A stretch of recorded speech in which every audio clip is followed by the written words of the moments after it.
Suscríbete a Venganza Perfecta. Nos encantaría saber desde qué parte del mundo nos acompañas. Cuéntanos en los comentarios.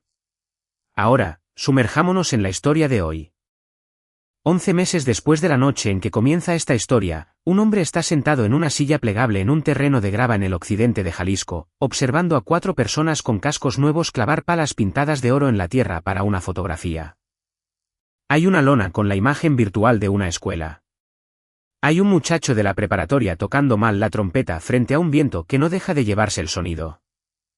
Y en la tercera fila de sillas plegables, el hombre es la única persona en ese lote que sabe exactamente que hay 45 centímetros por debajo de esas palas.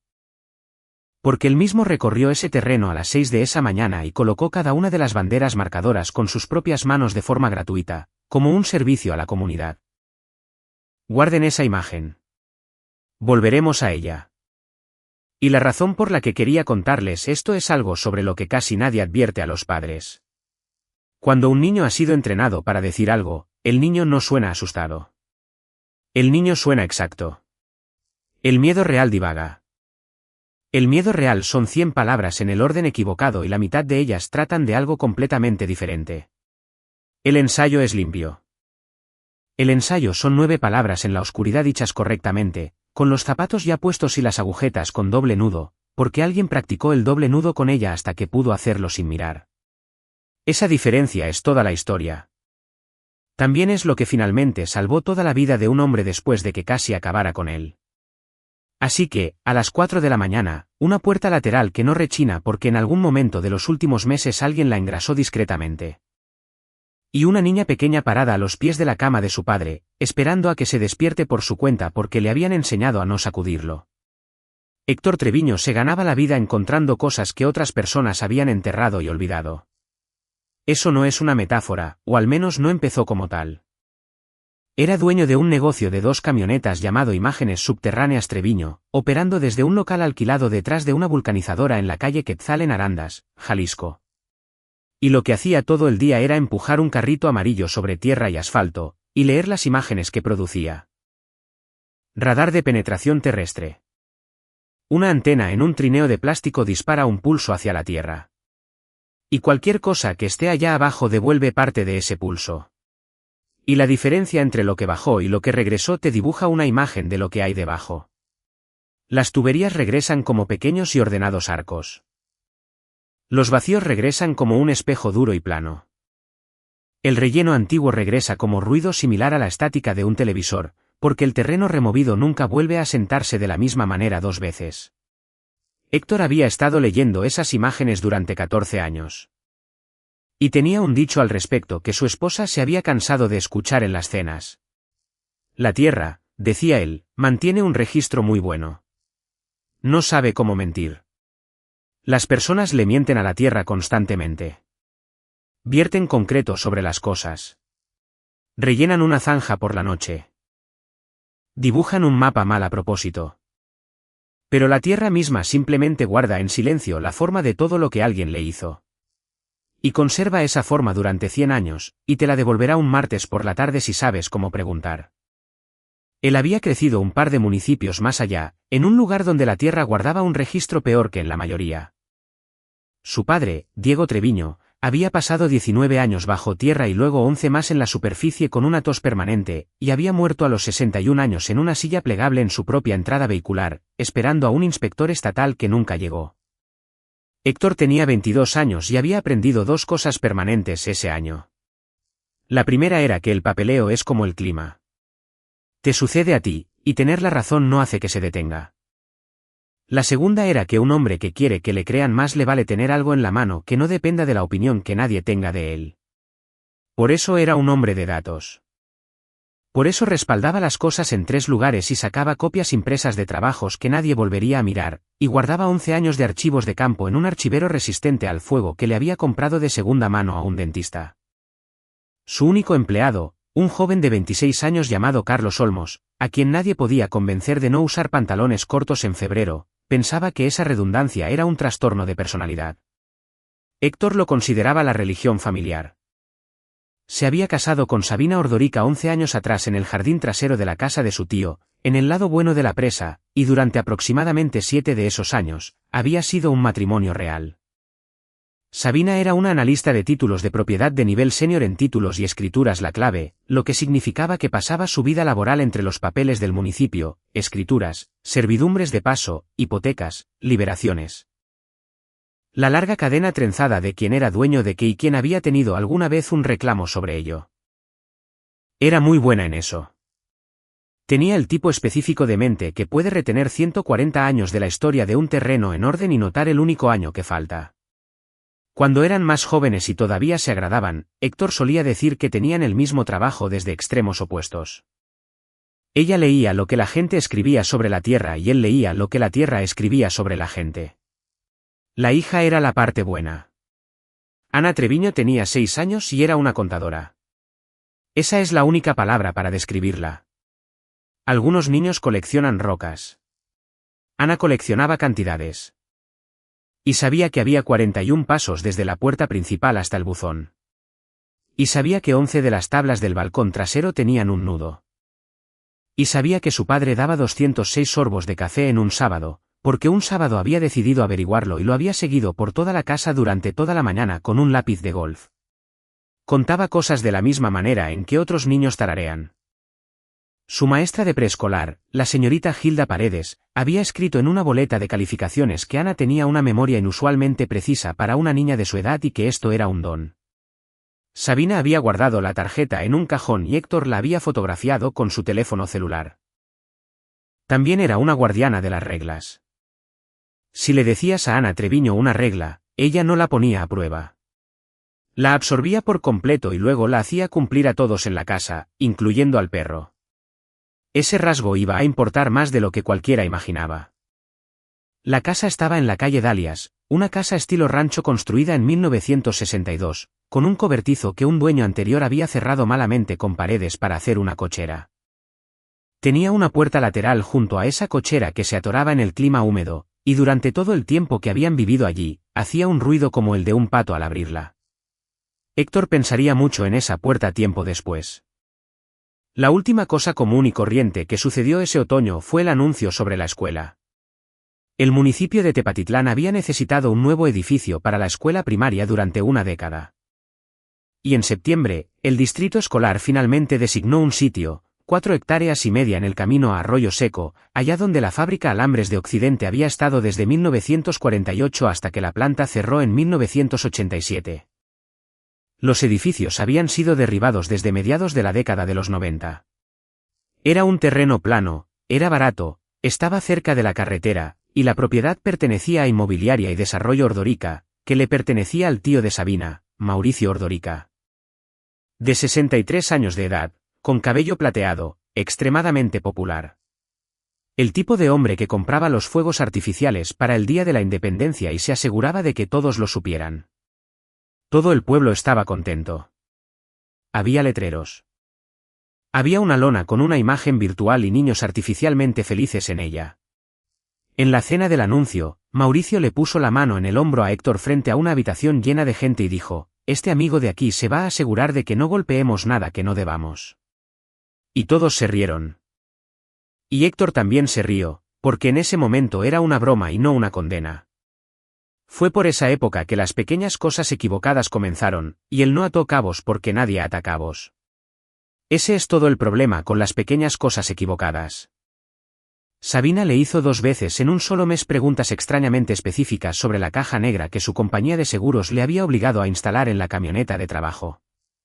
¿Qué graba exactamente? ¿Graba cuando estás detenido? ¿Sabe dónde estás o solo qué tan rápido vas? Él se lo explicó. La unidad de telemática registra el encendido y el apagado del motor.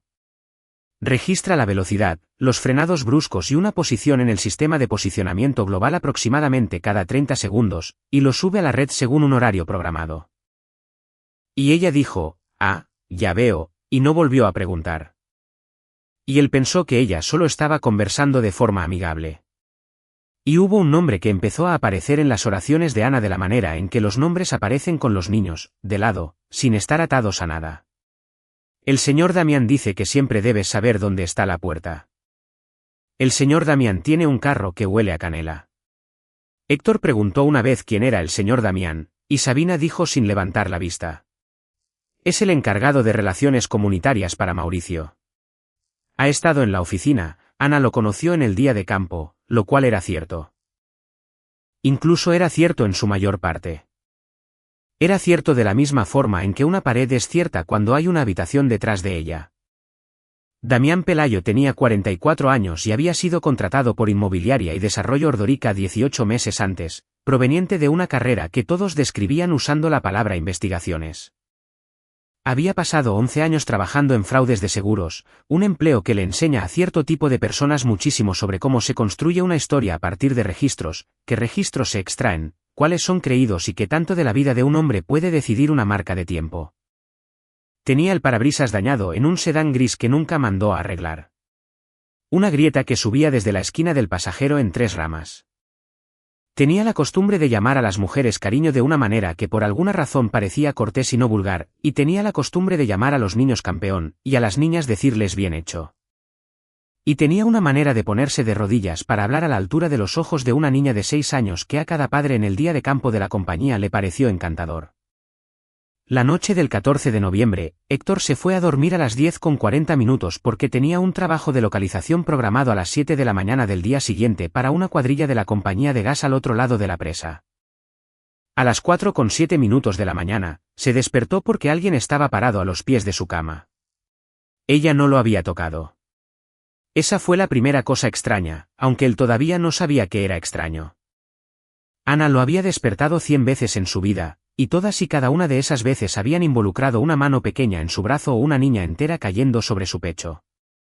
Esta vez, simplemente estaba parada allí en la oscuridad a los pies de la cama, perfectamente quieta, esperando que él despertara por sí mismo. La segunda cosa extraña fueron los zapatos. Llevaba puestos sus tenis amarillos, esos que se encienden en los talones. Y estaba vestida, verdaderamente vestida, con pantalones de mezclilla y su chamarra de pana, no en pijama.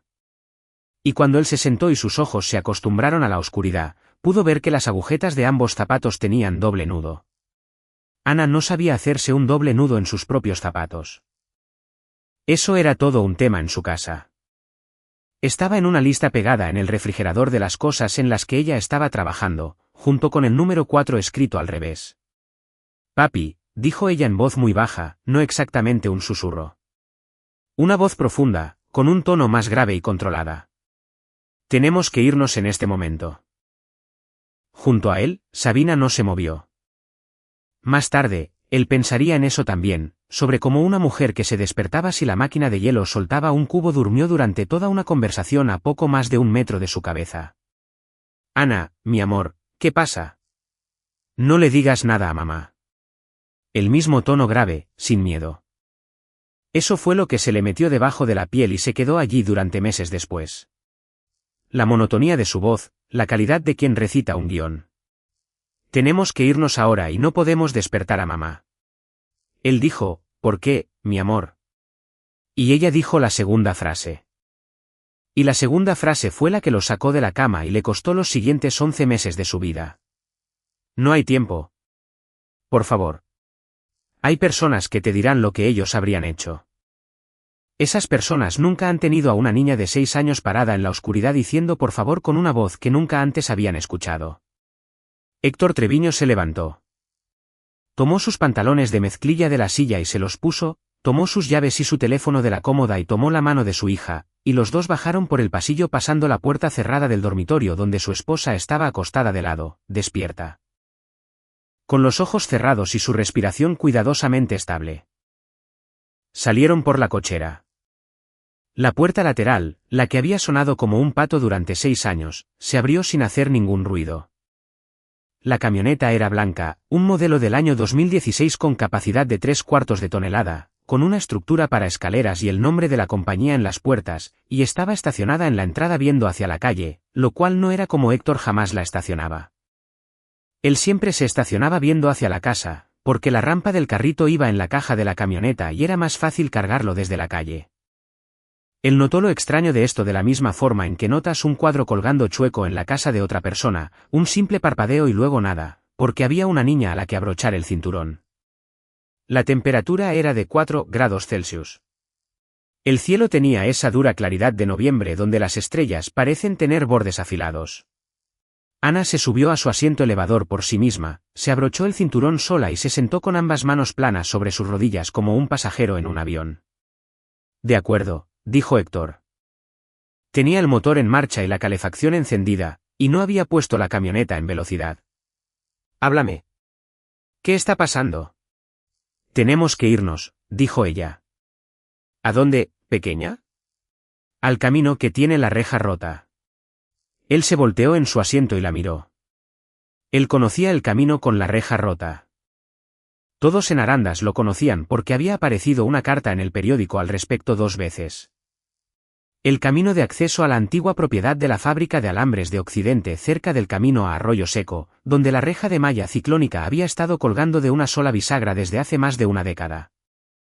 Y donde los adolescentes iban a tomar bebidas alcohólicas y a lanzar fuegos artificiales. 4 hectáreas y media de nada plana y raspada. Era, en ese momento, el pedazo de tierra del que más se hablaba en el municipio. Ana, ¿por qué tenemos que ir ahí? Y ella dijo en esa misma voz uniforme y profunda, porque ahí es a donde vamos. Esto es lo que él entendió 4 meses después y que no entendió a las 4:14 de la mañana en la calle Dalias con el desempañador rugiendo a todo volumen. Todo lo que ella decía era un repertorio cerrado, 9 o 10 frases en total. Ella nunca salía de ese libreto.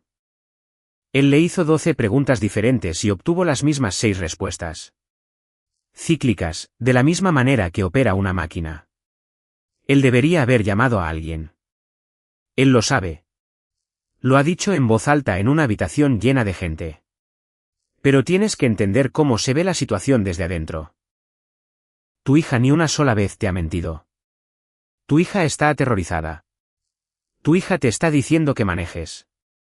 Y la única alternativa sobre la mesa es volver al interior de una casa en la que tu propia hija te acaba de decir, en sus propias palabras, que no es seguro estar. Así que manejó. El camino a Arroyo Seco está a 9 minutos de la calle Dalias. Tomó la calle Quetzal hasta la intersección de 4 vías y luego la ruta municipal pasando las instalaciones de la feria, y durante todo el camino ella le dio indicaciones que él no había pedido. Da vuelta aquí. Por ahí no, por el otro lado. Acertó en cada una de ellas, incluyendo una desviación en los terrenos de la feria que es genuinamente contraria a la intuición, y en la que el mismo Héctor se había equivocado durante los primeros 2 años que vivió allí.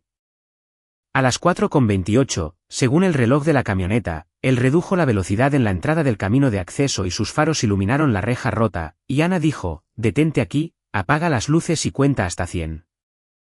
Esa fue la frase que finalmente lo hizo entender la realidad, no porque fuera aterradora, sino porque era un procedimiento. Era la 11ª frase, y era una instrucción que contenía un número. Y Héctor Treviño había pasado 14 años cobrando por darse cuenta de cuando una señal tiene una forma que la naturaleza no produce. No hay nada en una niña de 6 años huyendo de una pesadilla que produzca un, detente aquí, apaga las luces y cuenta hasta 100. Él no apagó las luces. Puso la camioneta en posición de estacionado en la entrada del camino de acceso con los faros encendidos sobre la reja rota. Y se dio la vuelta en su asiento y dijo, Ana, ¿quién te dijo que dijeras eso? Y ella empezó a llorar de forma instantánea y desconsolada. De la manera en que una represa no tiene filtraciones iniciales, sino que se rompe de golpe. No se supone que deba decirlo. Ella dijo, es el juego. Lo hice bien, papi. Lo hice bien. Y ahí fue cuando sucedió. Más allá de la reja, a unos 120 metros hacia adentro, donde el remolque de la obra descansaba sobre sus bloques con sus pequeños escalones de madera y su letrero de plástico de Inmobiliaria y Desarrollo Ordórica. Se escuchó un sonido como si alguien hubiera dejado caer una lámina de madera plana contra el suelo de un gimnasio vacío. Entonces las ventanas del remolque se volvieron naranjas de repente, ambas al mismo tiempo, lo cual no es la forma en que se comporta el fuego, pero sí se parece mucho a cómo se comporta un acelerante. Héctor estaba fuera de la camioneta antes de siquiera haber decidido bajarse. Avanzó unos 20 pasos por el camino de acceso, lo suficientemente cerca para sentir que el aire cambiaba en su rostro antes de que la parte de su cerebro que dirigía su negocio alcanzara a la parte que había sido criada por un minero. Y le dijo muy claramente: hay una niña de 6 años en esa camioneta, y no tienes ni idea de quién está allá afuera. Él regresó, se subió, le puso seguro a las puertas, llamó al número de emergencias a las 4:34, dio su nombre y la ubicación, y se mantuvo en la línea. Y movió la camioneta unos 36 metros en reversa hacia el acotamiento del camino a Arroyo Seco porque el operador se lo pidió. Y se quedó sentado ahí con la mano sobre la pierna de su hija mientras ella se quedaba dormida. Realmente se quedó dormida. Esa repentina caída vertical en la inconsciencia que solo los niños pequeños pueden lograr. Y vio cómo el remolque de la obra se quemaba hasta los cimientos. La primera patrulla de la Policía Municipal de Tepatitlán llegó a las 4:41. Para entonces, Héctor había estado estacionado en ese camino durante 7 minutos con una camioneta a su nombre, una unidad de telemática subiendo a la red un registro muy ordenado de una salida en línea recta a las 4:14 de su casa hacia la escena del crimen.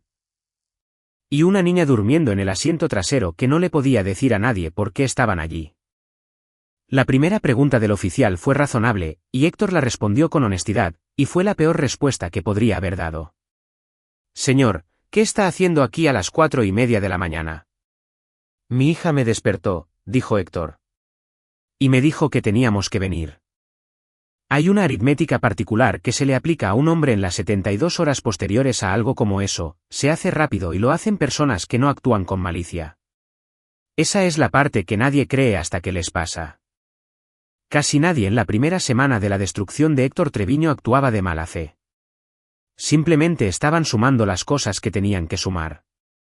Tenían un incendio que comenzó aproximadamente a las 4:26 en un remolque de construcción cerrado con llave y con 2 puntos de origen separados, algo que el perito de bomberos, un hombre meticuloso llamado Alonso Quiroga, logró establecer para el día miércoles. 2 puntos de origen no es un accidente. 2 puntos de origen es una frase en un informe que cambia la postura de todo el mundo. Tenían a un hombre que estaba en el lugar antes que el departamento de bomberos, cuya camioneta había sido registrada saliendo de su propia entrada a las 4:14 de la mañana y llegando a la entrada del camino de acceso a las 4:28 en una línea recta y sin hacer paradas. El informe de la telemática tenía una sola página de largo y era devastador en su simpleza. Héctor mismo había instalado esa unidad en su propia camioneta para ahorrarse un 11% en una póliza de seguro comercial. Tenían un motivo, el cual les fue entregado en menos de 36 horas por un hombre que llamó a la línea de denuncias anónimas y se negó a dar su nombre. El hombre al teléfono dijo que todos en la industria de la construcción sabían que Treviño había perdido el contrato de liberación de servicios del camino a Arroyo Seco frente a una compañía de Colima. Que él se había estado quejando al respecto y que había dicho algo en el mostrador de la vulcanizadora acerca de que los ordoricas siempre obtenían lo que querían en este municipio. Finalmente, tenían a una esposa. Sabina Treviño rindió su declaración el día domingo en la cocina de la casa en la calle Dalias, sentada frente al detective Vicente Torres, junto a una taza de té que ella nunca probó. Héctor no estaba en la habitación. Él la leyó tiempo después, durante el proceso de presentación de pruebas, en una carpeta de plástico en el despacho de un abogado con una luz fluorescente que zumbaba, y la leyó 4 veces. Ella no lo acusó de nada. Eso fue lo que lo hizo letal. Ella dijo que su esposo había estado bajo mucha tensión este año. Dijo que el negocio había estado lento y que él había estado durmiendo mal.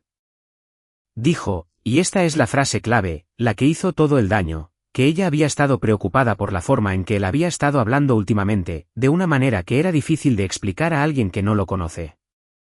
Dijo que se había despertado a las 4:30 y descubrió que su esposo y su hija no estaban en la casa y que no habían dejado ninguna nota. Dijo que no sabía por qué sacaría a una niña de 6 años a esa hora de la madrugada. Dijo que lo amaba y que quería que él buscara ayuda.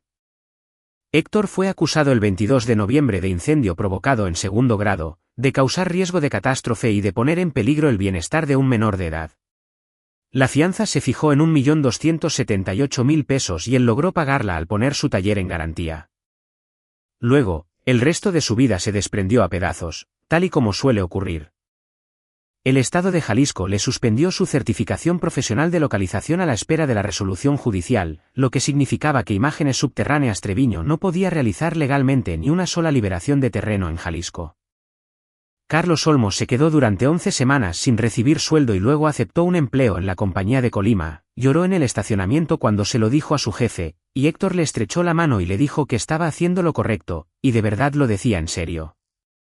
La compañía de seguros no le renovó la póliza en diciembre. Y el 5 de diciembre, el abogado de Sabina presentó una petición de emergencia para la custodia temporal exclusiva de Ana, argumentando que el padre, durante un episodio de comportamiento errático, había sacado a la niña de la casa a las 4 de la mañana sin previo aviso y la había transportado al lugar de un incendio provocado. La orden se aprobó el día 9. Héctor consiguió visitas supervisadas los sábados de 9 a 5 de la tarde en un centro de servicios familiares en la avenida Córdoba, en una habitación que tenía una alfombra en forma de rana. Se sentó en esa habitación el primer sábado de diciembre, frente a su hija, quien estaba construyendo una torre con bloques de espuma y se negaba a mirarlo. Y una supervisora designada por el tribunal llamada Renata tomaba notas en una tabla con sujetapapeles, cuando Ana dijo, sin detener lo que estaba haciendo, ¿estoy castigada? No, mi amor. ¿Estoy en problemas por el juego? La pluma de la supervisora seguía moviéndose. Héctor se obligó a tomar una bocanada de aire completa antes de responder, y eligió 8 palabras, y desde entonces ha dicho que fueron las 8 palabras más importantes de su vida. No estás en problemas y nunca lo estarás. Luego se calló, porque su abogada le había dicho en términos extremadamente claros que, si le hacía una sola pregunta a esa niña sobre esa noche dentro de ese edificio, le entregaría el caso a la fiscalía en bandeja de plata y perdería a su hija permanentemente. Y Héctor Treviño, sin importar qué más fuera, era un hombre que entendía la diferencia entre lo que quería hacer y lo que iba a funcionar. Su abogada era una mujer de 55 años llamada Beatriz Novelo, quien había salido de la oficina del Defensor Público del Estado de Jalisco 2 décadas antes con un desprecio permanente y bien ganado por los expedientes impecables. Tenía exactamente un solo discurso, y se lo dio el primer día. Ellos tienen una historia que lo explica todo, dijo ella. Ese es el problema. No que sea sólida, sino que está completa. Los jurados no pesan evidencia contra evidencia. Pesan historia contra historia. Tú no tienes una historia. Tú eres un hombre desconcertado. Así que vamos a ir a conseguir una. Y la vamos a construir a partir de cosas que no pueden ser interrogadas en el estrado, porque tanto a ti como a mí nos van a llamar mentirosos un grupo de profesionales. ¿Cosas que no pueden ser interrogadas?, preguntó Héctor. Máquinas, dijo ella. Papel, tierra, cualquier cosa que ya estuviera grabando antes de que alguien supiera que iba a haber una historia.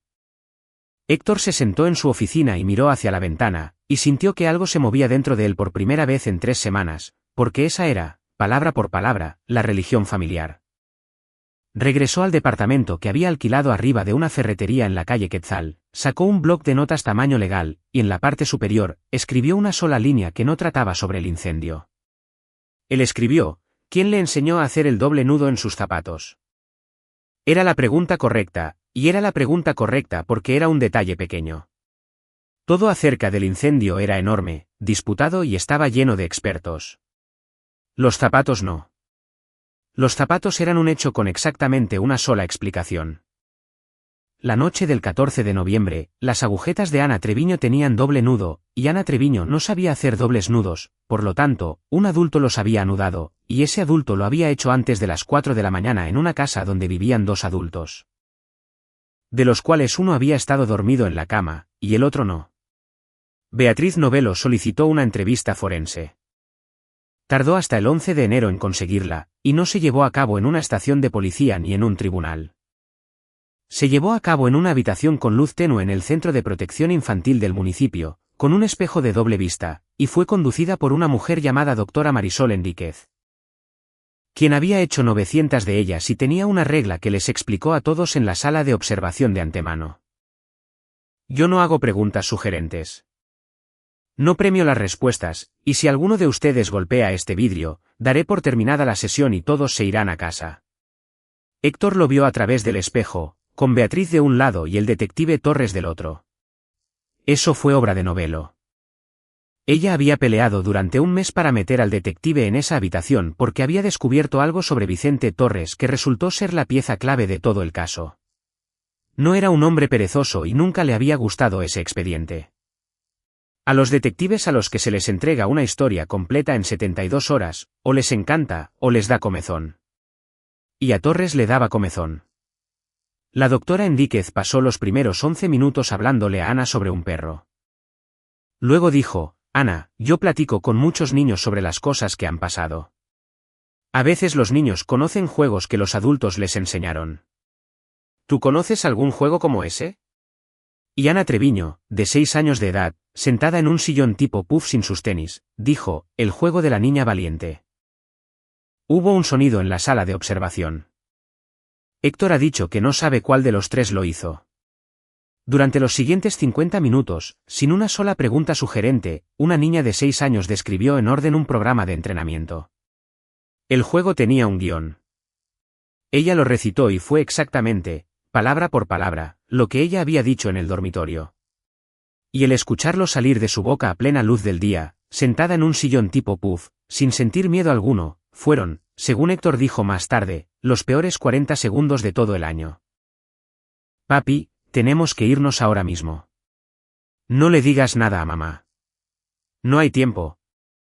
Por favor. El juego tenía reglas. No sacudes a papi.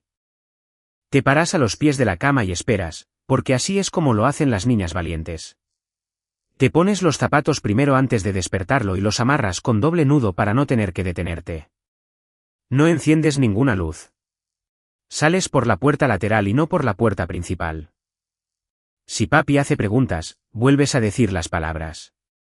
Si papi pregunta quién te lo dijo, tú dices: no se supone que deba decirlo. El juego tenía una señal. Cuando la luz de la cochera se enciende sola, dijo Ana, esa es la práctica. Y el juego tenía un entrenador. Ella se negó a decir el nombre durante mucho tiempo. La doctora Enríquez no la presionó ni una sola vez. Le dio vueltas y más vueltas al asunto, y eventualmente, le preguntó a Ana cómo era el carro del entrenador, porque los niños que no pueden decir un nombre casi siempre pueden describir un automóvil. Ana dijo que olía a canela por el arbolito colgado en el espejo. Dijo que el vidrio de enfrente tenía una grieta que subía en 3 líneas y parecía la pata de un pájaro. Dijo que había una bolsa con palos de golf en la parte de atrás que hacía ruido. Dijo que el hombre la llamaba campeona y le decía bien hecho. Dijo que él le había advertido que, si ella lo hacía bien las veces suficientes, su papá estaría a salvo.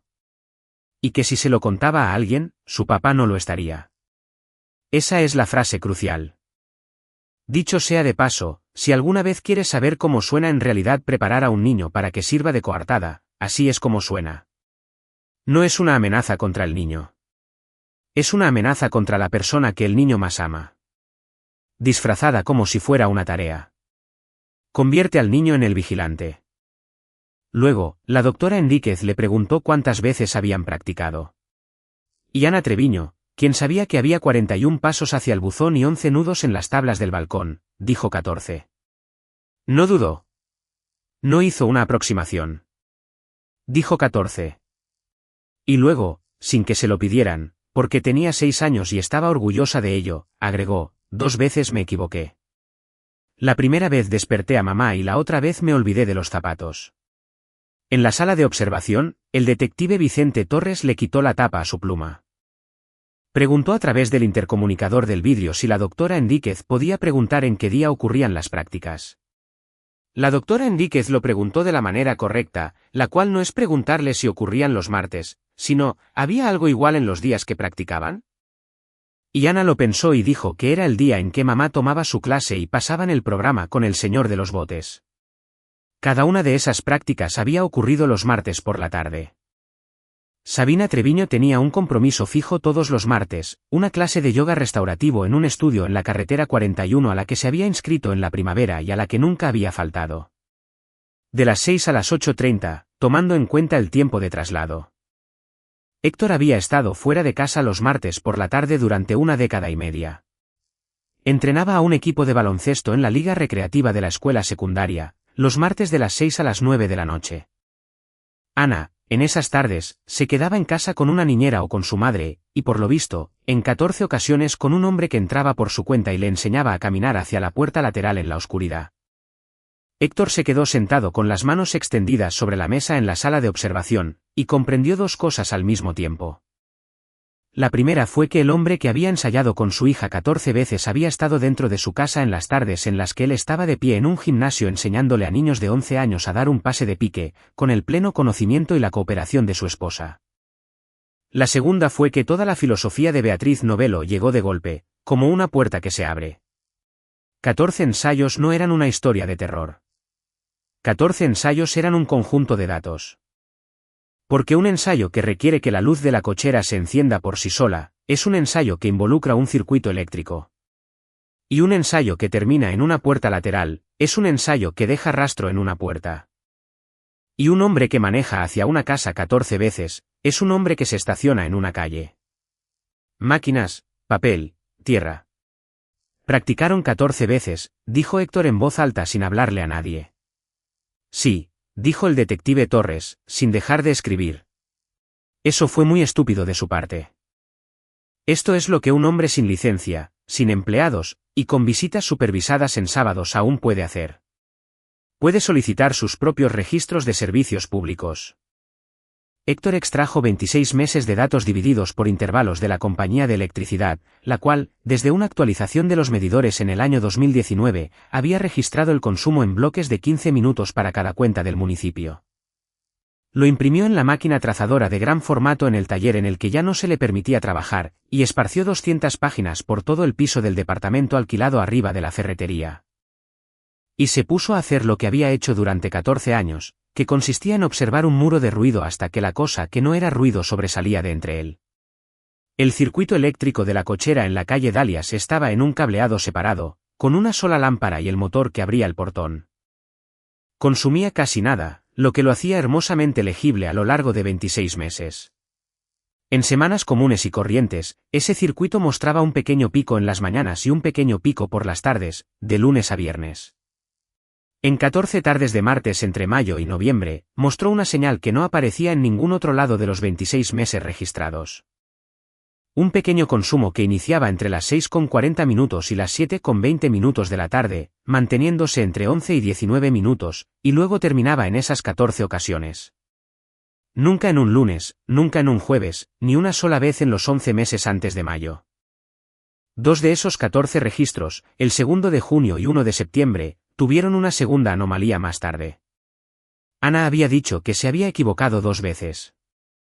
Beatriz Novello solicitó formalmente el registro del motor que abría el portón de la cochera, que era un modelo del año 2018 equipado con un módulo de red y un registro en la nube, porque Sabina había querido poder comprobar desde la oficina si estaba abierta.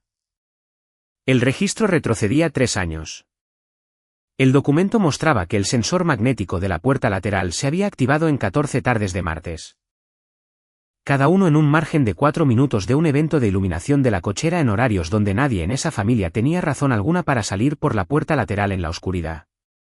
Luego, Héctor cruzó la calle y tocó la puerta de Venceslao Busto. Busto tenía 68 años, estaba jubilado del departamento de carreteras del municipio y había instalado 4 cámaras de seguridad en su casa en el año 2021 después de que alguien robara una sopladora de hojas de su cobertizo. 2 de ellas apuntaban a su propia entrada de autos. Una de ellas, instalada bajo el techo del rincón norte de su casa, captaba un tramo de 12 metros de la calle Dalias, incluyendo la acera frente al número 27, que era la casa de los Treviño, y conservaba grabaciones de 90 días en un disco duro en su sótano. 90 días no alcanzan para retroceder hasta mayo, pero alcanzan para retroceder a lo largo de septiembre, octubre y noviembre. En las grabaciones de 6 tardes distintas de martes entre las 6:31 y las 7:04 minutos, un automóvil sedán gris de 4 puertas se estaciona junto a la acera frente al número 27 de la calle Dalias. Un hombre se baja del vehículo. Se encuentra en el borde más alejado del encuadre y su rostro nunca es reconocible, pero el automóvil está en el centro mismo, 3 veces a plena luz del día, y el parabrisas tiene una grieta que se extiende hacia arriba desde la esquina del pasajero en 3 ramas. Hay un vídeo más, y es con el que Beatriz Novello decidió abrir el caso meses después, 14 de noviembre, a la 1 de la mañana con 52 minutos. El sedán gris se detiene. No se estaciona en la acera. Entra en la entrada de la casa número 27, se detiene, y un hombre se baja y camina por la entrada saliendo del encuadre hacia el costado de la casa. Y 11 minutos después, el hombre regresa caminando y se va en su carro. Y detrás de él, en la esquina de la toma, la camioneta de trabajo blanca que estaba estacionada viendo hacia adentro cuando Venceslao Bustos se fue a dormir, ahora está estacionada apuntando hacia la calle. 2 horas y 22 minutos antes de que una niña de 6 años se parara a los pies de la cama de su padre, alguien le dio la vuelta a esa camioneta para que apuntara hacia la calle, pero Héctor todavía no entendía el porqué. Una infidelidad explica a un hombre en una casa un día martes. No explica 14 ensayos, una camioneta que fue volteada de reversa y un remolque quemado. Nadie incendia la oficina de campo de su propio jefe para ocultar una relación amorosa. Había un motivo debajo del motivo, y Héctor fue a buscarlo al único lugar en el que siempre había sido bueno buscando. Fue a buscar bajo tierra. Octavio Fuentes tenía 71 años y vivía en una casa prefabricada doble en Cañada del Yeso, con un concentrador de oxígeno encendido en una esquina de la habitación como si fuera un animal pequeño y paciente. Había sido el supervisor de mantenimiento del segundo turno en Alambres de Occidente desde 1974 hasta que la planta cerró en 1987. Y cuando Héctor Treviño llamó a su puerta en la última semana de enero y dijo que quería hacerle preguntas sobre la propiedad en el camino a Arroyo Seco, Octavio Fuentes dijo, ¿de qué parte? ¿La parte de la que todos hablan o la parte de la que no hablan? Luego él preparó café y le tomó 2 horas y 11 cigarrillos que absolutamente no se suponía que debía fumar. Y esto fue lo que dijo. En el otoño de 1979, durante aproximadamente 6 semanas, el personal de la planta cavó una zanja. Medía alrededor de 120 metros de noreste a suroeste, comenzando a unos 27 metros hacia el interior desde la línea de la cerca este. Y se extendía por debajo de lo que entonces era el camino de servicio de grava y que ahora es el derecho de paso del municipio en el camino a Arroyo Seco. Fue cavada durante la noche por un contratista que venía de otro estado. Y ahí dentro fue a parar el inventario acumulado de una planta de alambres que había estado aplicando recubrimientos y quitando grasa durante 31 años. Barriles de tricloroetileno y los armazones de 11 transformadores mal drenados, aún mojados con el aceite que todo el mundo en 1979 estaba empezando a entender que era un problema y que nadie quería registrar en una declaración aduanera. La rellenaron. La aplanaron. Y en 1981, colocaron una capa de 30 centímetros de escoria triturada sobre todo el patio este, lo cual era una práctica habitual y que, casualmente, también resulta ser una de las formas más efectivas del mundo para dificultar las lecturas de los radares de penetración terrestre. Hay un mapa, dijo Octavio. Había un mapa. Yo dibujé una parte de él. También había existido, al final resultó ser cierto, un informe.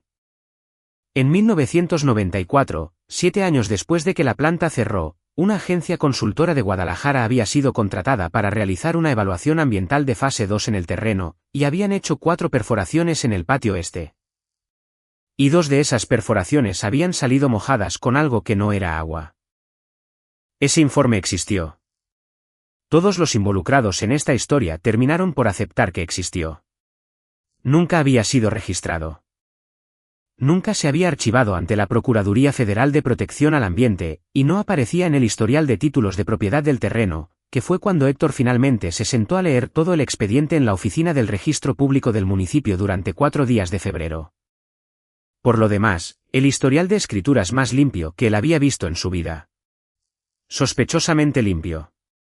Limpio como un piso que alguien acababa de trapear. Y en la página 11 de ese historial, con fecha del 12 de marzo de 3 años atrás, había una escritura correctiva y un nuevo registro de la descripción legal de la parcela. La clase de documento técnico, aburrido y totalmente rutinario que se archiva 100 veces al año en cada municipio de México para corregir un error tipográfico en una descripción de linderos y colindancias.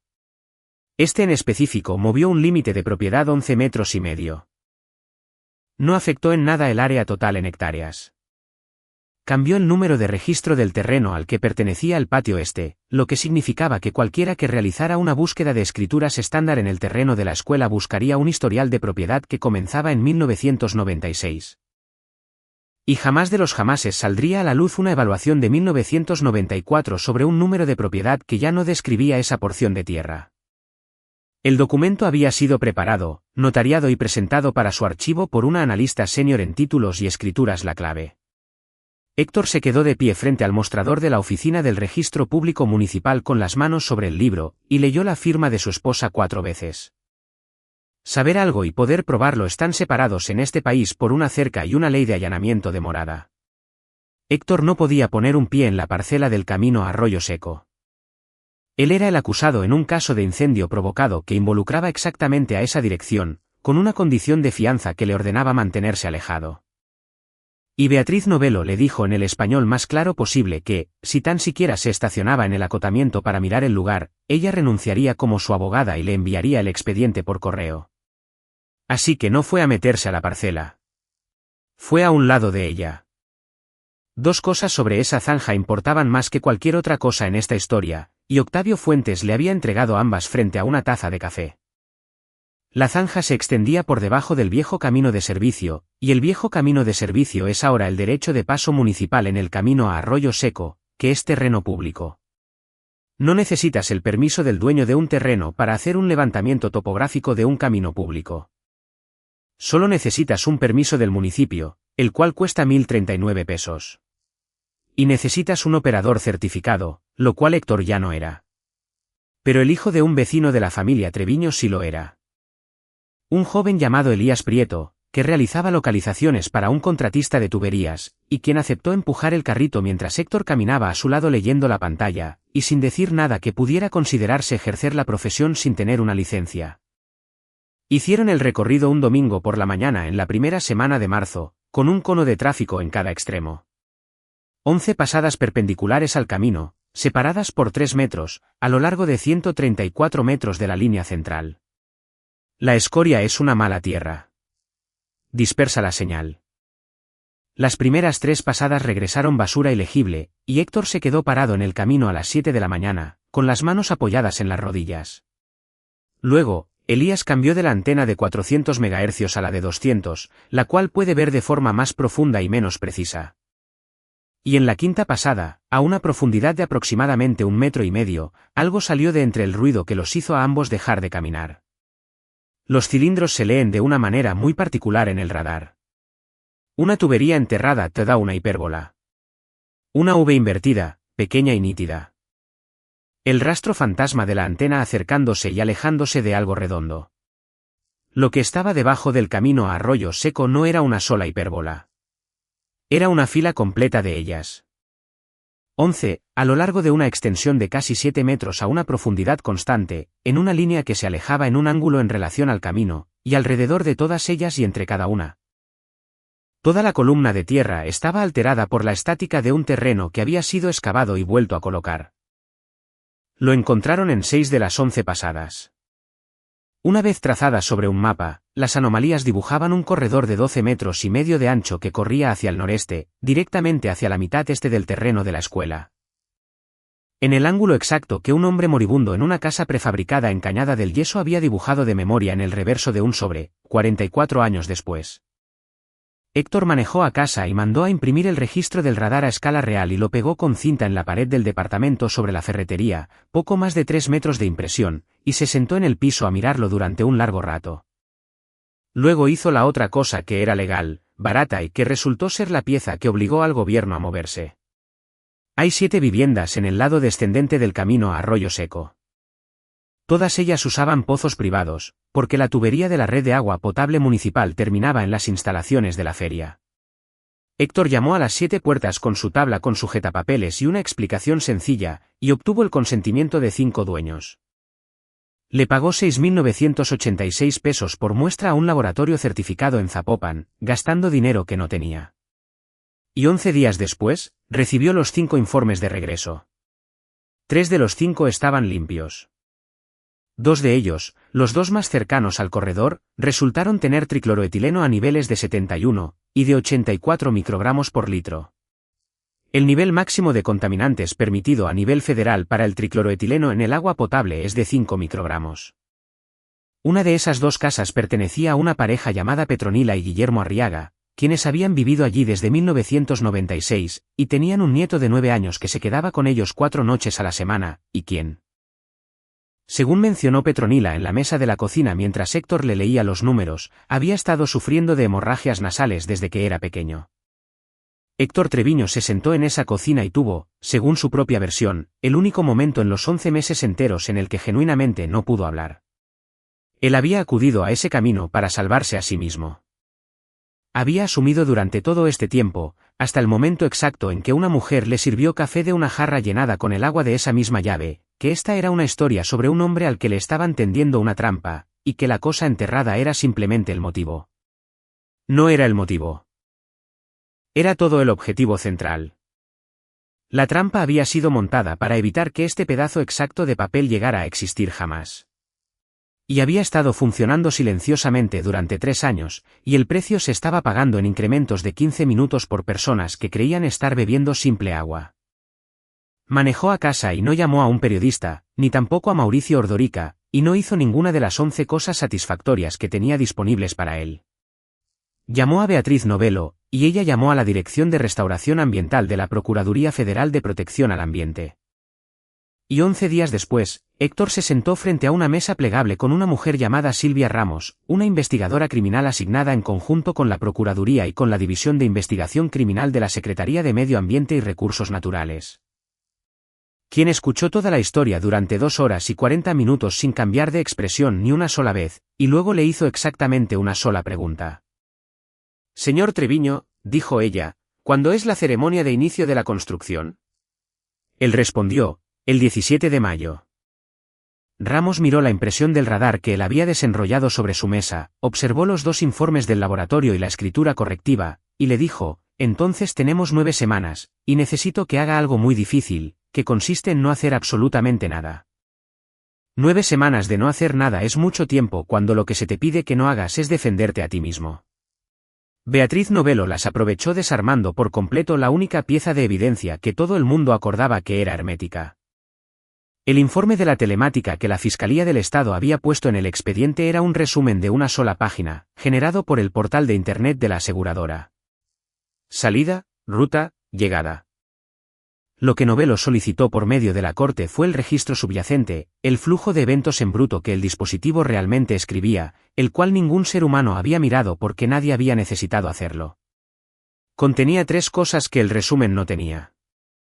Contenía un evento de encendido de motor a la 1 de la mañana con 54 minutos del 14 de noviembre, con una duración de 91 segundos, con un desplazamiento del sistema de posicionamiento global de 12 metros y medio. Y un cambio de dirección final de 178 grados. Alguien había encendido esa camioneta casi a las 2 de la mañana y le había dado la vuelta en la entrada, exactamente cuando la cámara de seguridad de Venceslao Busto indicaba que un hombre en un sedán gris estaba parado a un lado. Contenía un periodo de estado estacionario en la entrada del camino de acceso que comenzaba a las 4:28 minutos y 16 segundos, y corría ininterrumpidamente hasta las 4:33 minutos y 40 segundos. Motor encendido, el vehículo sin moverse, y las puertas registradas como cerradas durante los primeros 4 minutos y 11 segundos del suceso. El perito de bomberos Quiroga había establecido el inicio del incendio del remolque a no más tardar de las 4:24 minutos, basándose en el patrón de las quemaduras y el colapso de la ventana orientada hacia el norte.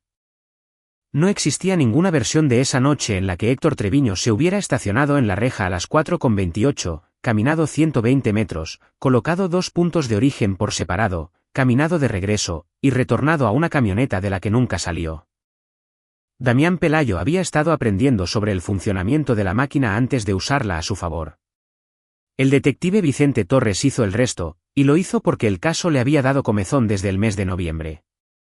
Sacó el inventario de la investigación de incendios y descubrió que el residuo del acelerante era un líquido común para encender carbón. Y luego hizo el trabajo aburrido. 11 tiendas, 61 días de recibos, y encontró el registro de compra de una caja entera del líquido, pagada con una tarjeta de gasolina de la empresa el día 8 de noviembre en una tienda de suministros agrícolas a las afueras de Lagos de Moreno. La tarjeta pertenecía a Inmobiliaria y Desarrollo Ordorica, y había sido expedida a nombre de un hombre de 35 años llamado Sergio Hernández, cuyo puesto de trabajo era guardia de seguridad de obra, pero cuya verdadera función, como todo el municipio aprendería en junio, era lo que fuera que Damián Pelayo le ordenara. Esa semana, Hernández fue arrestado el 2 de abril y duró 9 horas sin hablar. Lo que les entregó en una habitación con una cámara de vídeo encendida fue la estructura de todo el asunto. Pelayo le había dicho que el remolque tenía que desaparecer porque los archivos de campo que guardaba en su interior eran un riesgo. Pelayo le había dicho que la ventana de tiempo era desde las 4:15 a las 4:30, y ni un minuto más tarde. Pelayo le había dicho que no se preocupara de que alguien lo viera porque iba a haber un tipo en ese camino durante la noche, y el tipo en ese camino iba a ser el blanco de toda la historia. Cuando le preguntaron si sabía quién iba a ser ese tipo, Hernández respondió que él le había dicho que era el esposo de alguien. Le dijo que el esposo mismo traería a su propia hija, y que esa era la parte hermosa del plan. Hay una versión de esta historia en la que ese es el final de Sabina Treviño, y no es esta, porque lo que ella hizo en realidad fue mucho peor y más estúpido de lo que todos asumían. Delfina Ruiz, de 31 años, asistente de fideicomisos en títulos y escrituras La Clave, y quien había trabajado como subordinada de Sabina durante 4 años, entró en la oficina de Silvia Ramos en la última semana de abril con una memoria externa y una libreta de notas de tamaño legal. Sin que nadie se lo pidiera, y dijo que había querido hacerlo desde noviembre.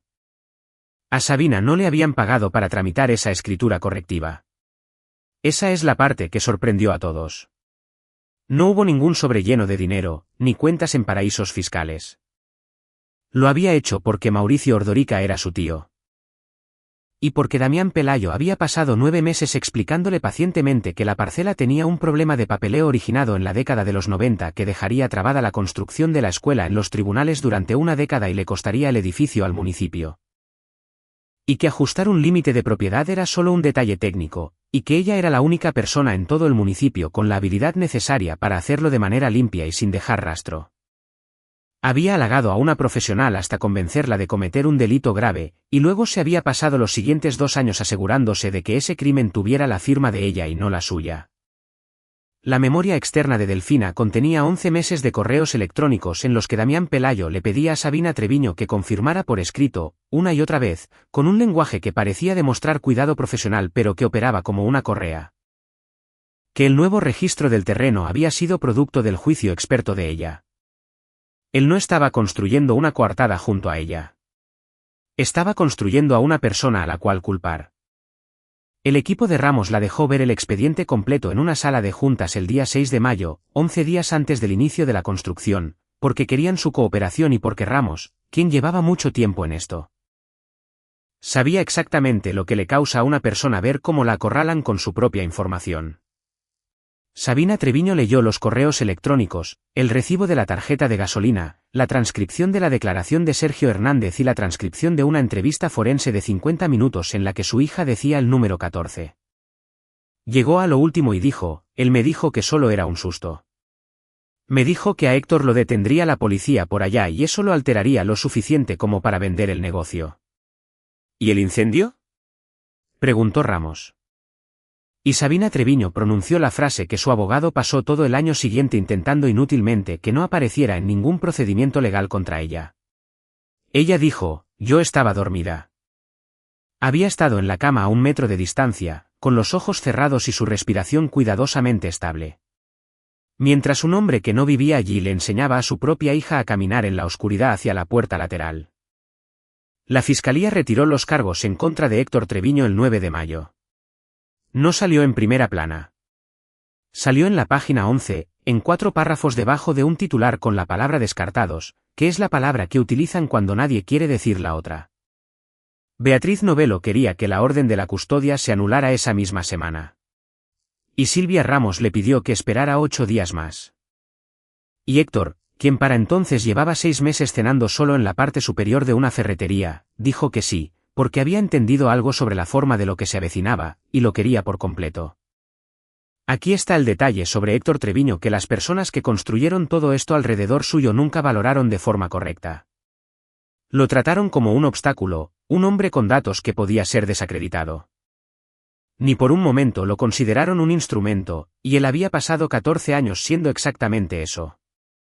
Su vida profesional entera consistía en que unas personas a punto de escarbar le entregaran un pedazo de tierra, y que él les dijera en dónde no debían meter la pala.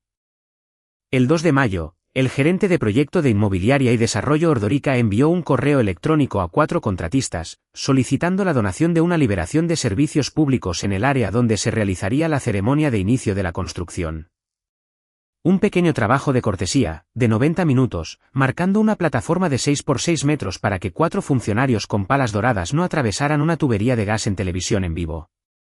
La certificación de imágenes subterráneas Treviño ya había sido restablecida. El 4 de mayo, Héctor presentó un presupuesto de 0 pesos y escribió una sola línea en el correo. Feliz de hacerlo por los niños. Mauricio Ordórica, quien tenía 63 años, era un hombre vanidoso y había pasado los últimos 6 meses diciéndole a la gente que era una pena lo que le estaba pasando a ese muchacho Treviño. Lo aprobó personalmente porque aprobarlo lo hacía quedar como un hombre magnífico. Héctor recorrió esa zona a las 6 de la mañana del 17 de mayo, con un carrito que no se le había permitido tocar en 6 meses. Le tomó 40 minutos. No había ninguna tubería de gas. No había servicio de agua, no había cableado ni ductos, no había nada fabricado por el hombre en el 1,20 m superior de ese cuadrado de 6 metros, excepto en la esquina noreste, 28 centímetros por debajo. En la parte superior de la columna de tierra alterada donde una zanja excavada en 1979 cortaba la esquina del cuadrado ceremonial en su ruta de salida hacia el camino. Marcó los servicios públicos en los colores estándar de manera correcta, tal como lo habría hecho en cualquier otro trabajo. Y luego usó el color blanco, que es el color que utiliza la industria para indicar una excavación propuesta, el color que significa escarben aquí. Trazó el cuadrado ceremonial exactamente donde el diagrama del gerente del proyecto le indicaba que lo hiciera. No lo movió ni siquiera un centímetro. No tuvo necesidad de hacerlo. Quienquiera que hubiera dibujado ese diagrama había elegido el lugar basándose en el ángulo de la cámara, porque era el único sitio en todo el terreno de 4,5 hectáreas donde se podía lograr captar el cerro de fondo. Y que casualmente caía sobre la esquina de una zanja que el mismo hombre que ahora sostenía la lata de pintura en aerosol había trazado desde un camino público 2 meses antes, y del cual conocía sus coordenadas exactas desde el mes de marzo. Silvia Ramos tenía 11 agentes en el lote para las 9 de la mañana en vehículos sin logotipos, todos vestidos de gala para el inicio de obra. La ceremonia comenzó a las 10. Había una lona. Había una imagen virtual en ella con niños artificialmente felices. Había un muchacho de la preparatoria tocando una trompeta frente a un viento que no dejaba de llevarse el sonido. Y había 4 filas de sillas plegables llenas de padres de familia, contratistas y miembros del consejo escolar. Y en la tercera fila, vistiendo una camisa limpia, estaba sentado un hombre al que nadie en la primera fila volteaba a mirar. Mauricio Ordórica habló durante 6 minutos acerca del futuro. Luego, Mauricio Ordórica, el director de Educación Pública, el presidente del Consejo Escolar y Damián Pelayo, quien había insistido en aparecer en la fotografía porque había pasado 18 meses siendo el rostro de las relaciones comunitarias. Y esta era la comunidad, y estas eran las relaciones, clavaron a la cuenta de 3, 4 palas pintadas de oro en la tierra en la esquina noreste de un cuadrado marcado en color blanco, posando para los fotógrafos. Se hundieron alrededor de 20 centímetros. Salieron a la luz cubiertas de una tierra que era de un color equivocado. Existe un vídeo de los siguientes 90 segundos, y es genuinamente difícil de ver, de la misma manera en que es difícil ver el momento exacto en el que un hombre se da cuenta de que algo está muy mal. Mauricio Ordórica miró su pala. Luego miró hacia el agujero. Luego cruzó su mirada, y esta es la parte que lo arruinó por completo en el municipio de Tepatitlán mucho antes de que lo hiciera cualquier tribunal, por encima de la plataforma ceremonial, para fijarla directamente en Damián Pelayo. El olor subió aproximadamente 11 segundos después, y llegó primero a la fila de enfrente. El equipo de Silvia Ramos no tacleó ni se abalanzó sobre nadie. Así no es como funcionan las cosas y el resultado fue mucho mejor que eso. 2 personas vestidas con ropa ordinaria subieron a la plataforma, y uno de ellos le mostró al director de educación un documento doblado a la mitad y le pidió cortésmente a través de un micrófono abierto en televisión en vivo que nadie había pensado en apagar. Que por favor todos se alejaran de la excavación. Luego, una mujer usando una chamarra rompevientos con grandes letras impresas en la espalda se acercó al atril de partituras del muchacho de la trompeta, le pidió amablemente que se lo prestara, y colocó en él una placa amarilla que señalaba el lugar como evidencia. Y toda la escena salió en las noticias de las 6 de la tarde en 3 diferentes municipios. Extrajeron el primer barril el 22 de mayo. Al final, en los siguientes 14 meses, sacaron un total de 406, además de 11 armazones de transformadores, esparcidos a lo largo de 125 metros con un ángulo de 41 grados, en el lugar exacto que un hombre de 71 años, conectado a un tubo de oxígeno, había dibujado en el reverso de un sobre. Damián Pelayo fue hallado culpable en su juicio 14 meses después, acusado de los delitos de conspiración de incendio provocado, de causar o provocar el riesgo de una catástrofe y de 2 cargos federales bajo la Ley General para la Prevención y Gestión Integral de los Residuos. Y el juez que dictó su sentencia, un hombre de aspecto seco y serio llamado Ambrosio Quintero, impuso una condena que excedía las pautas correspondientes, y dejó sentado en actas oficiales que lo hacía por lo que le habían provocado a la niña. Esa fue la parte que la apelación no pudo tocar. El estado de Jalisco tiene muchísimas leyes sobre incendios, pero casi ninguna sobre lo que Damián Pelayo hizo en realidad, que fue tomar a una niña de 6 años y pasar 6 meses convirtiéndola en un mecanismo de entrega dirigido a incriminar a su propio padre. No existe ninguna ley con un nombre claro para sancionar eso. El juez Quintero encontró de todos modos un resquicio en el cargo de poner a un menor en peligro de muerte, y le aplicó a la condena todos y cada uno de los meses que la ley le permitía. Mauricio Ordorica se declaró culpable de los cargos ambientales y de conspiración, y cumplió una condena de 26 meses, lo cual en el occidente de Jalisco representa una sentencia de por vida muy diferente. Vendió su gran casa en el lado de la presa en su segundo año tras las rejas. Sabina Treviño se declaró culpable del delito de falsificación de documentos públicos y de rendir falsas declaraciones, sirvió un periodo de 11 meses en prisión, entregó permanentemente su licencia como analista de títulos. Y recibió una orden judicial que le prohibía tener cualquier tipo de contacto no supervisado con su hija durante 4 años. La escuela sí fue construida. Se construyó a 3 kilómetros de distancia, en un terreno en una ladera que le costó al distrito escolar 15.336.000 pesos más, y el cual Héctor Treviño escaneó de forma gratuita antes de que se cerrara la venta. Y abrió sus puertas con 3 años de retraso y con un nombre sobre el cual nadie discutió. La familia Arriaga y las otras 4 casas en el lado descendente del camino a Arroyo Seco recibieron suministro de agua embotellada 11 días después de la ceremonia de inauguración de la obra, y fueron conectadas a una nueva red municipal en menos de 2 años. El nieto de Petronila dejó de sufrir de hemorragias nasales. Nadie será jamás capaz de probar en un tribunal que esos 2 hechos pertenecen a la misma oración, y Héctor ha dejado de necesitar que lo hagan. Octavio Fuentes vivió para ver cómo extraían el primer barril de la tierra. Lo vio en las noticias en su casa de Cañada del Yeso con su máquina de oxígeno encendida, y llamó por teléfono a Héctor y le dijo únicamente, ángulo noreste de 41 grados, y luego colgó, lo cual, según cuenta Héctor, es lo más satisfecho que ha escuchado a un hombre en su vida. Murió en febrero del siguiente año. Héctor fue uno de los que cargó su ataúd. La custodia legal total y exclusiva de Ana le fue devuelta el 3 de junio, en una audiencia que duró 9 minutos. Imágenes subterráneas. Treviño tiene hoy en día 4 camionetas de trabajo, y Carlos Olmos regresó a la compañía y conduce 2 de ellas, y el viejo archivero resistente al fuego del dentista sigue en el rincón del taller porque Héctor dice que uno no se deshace de las cosas que sí funcionaron. Ana tiene ahora 9 años. Ella todavía sigue contando las cosas. Sabe que los barriles salieron del suelo en 406 piezas porque su padre le dijo el número verdadero cuando ella le preguntó. Y sabe que hay 61 pasos desde la puerta del nuevo taller hasta el estacionamiento techado. Y una vez al mes, aproximadamente, durante los sábados, se sienta en un cubo volteado al revés junto a un carrito amarillo en algún estacionamiento al azar y lee la pantalla del radar por encima del hombro de su padre. Y se está volviendo espantosamente buena para hacerlo. Puede encontrar una hipérbola más rápido de lo que Carlos lo hace. Y de vez en cuando, toca con el dedo un parche de estática en la pantalla y le dice, esa es tierra maltratada. Alguien escarbó por allí. Y Héctor le responde, sí, tienes razón.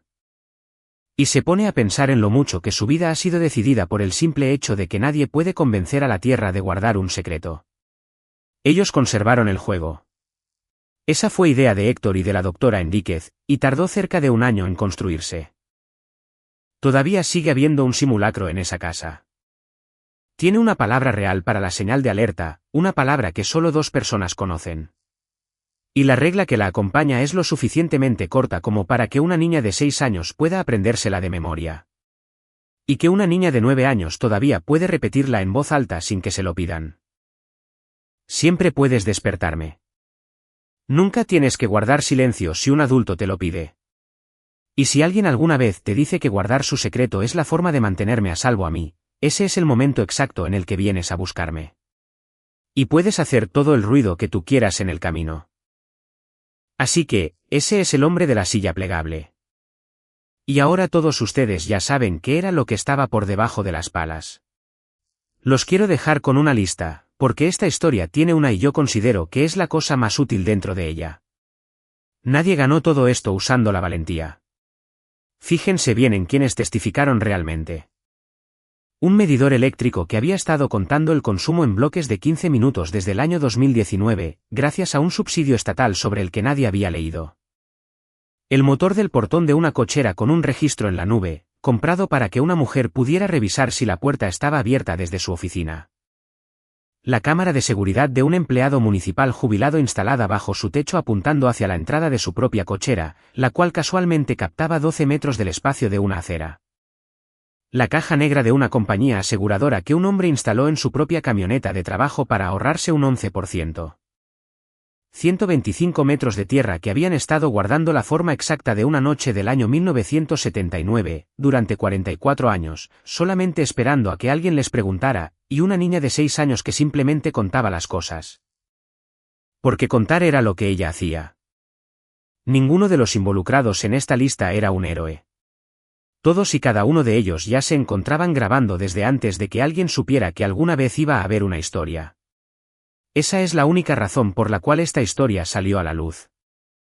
Lo que significa que el plan requería que todos ellos no existieran. Y las personas que elaboraron el plan eran inteligentes y muy cuidadosas. Y aún así no pudieron reducir esa lista a 0. Nunca se puede hacer eso. Siempre hay alguna cosa en la habitación que ya lo estaba dejando por escrito. Así que, si algún día tú eres quien se encuentra sosteniendo absolutamente nada más que tu propia palabra, compitiendo contra un expediente criminal enorme y muy completo, deja de pelear. Ve y busca a los que ya estaban grabando. Por lo general, están más cerca de lo que crees.